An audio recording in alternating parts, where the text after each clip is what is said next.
राधे राधे प्रणाम। हम पूनम अपने YouTube चैनल पूनम सरिता संगीत में आप सब तहे दिल से स्वागत करते हैं। आज आप सब के लिए बहुत सुंदर कहरौआ नाच गीत बहुत पुरान आपके सामने लेकर आए हैं। आप सब YouTube पे शायद पहली बार सुनी हैं। कैसे लाग अपन राय कमेंट में जरूर दें। खूब सारा प्यार और आशीर्वाद बनाए रखें। वीडियो ज़्यादा से ज़्यादा शेयर करें। अगर आप सब चैनल पर नए हैं तो हमारे परिवार से ज़रूर जुड़ी हैं। मोर टिकवा गिरेला धोबी घाट बलम घरवा मारत बा।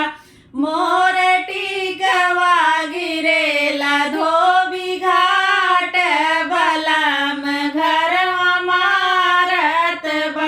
मारत बा गरियावत बा हुरियावत बा। मोर लाहुरा देवरवा छोड़वार ननद समुझावत बा। मोर लाहुरा देवरवा छोड़वार ननद समुझावत बा।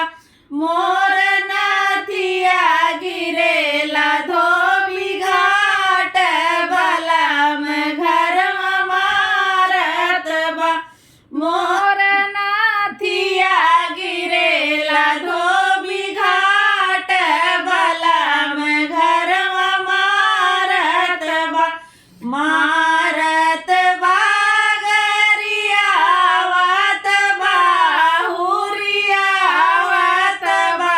मोर लाहुरा देवरवा छोड़वार ननद समुझावत बा।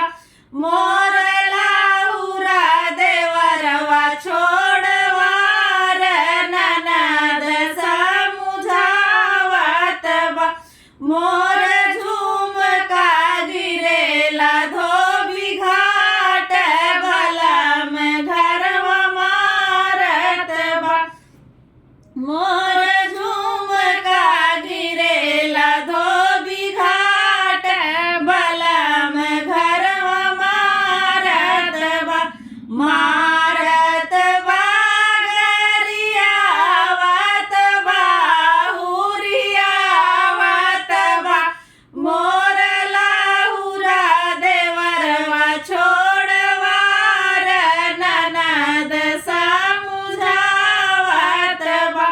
मोर लाहुरा देवरवा छोड़वार ननद समुझावत बा। मोर पैजन गिरेला धोबी घाट बलम घरवा मारत बा। मोर पैजन गिरेला धोबी घाट बलम घरवा मारत बा। मारत बा गरियावत बा हुरियावत बा। मोर लाहुरा देवरवा छोड़वार ननद समुझावत बा। मोर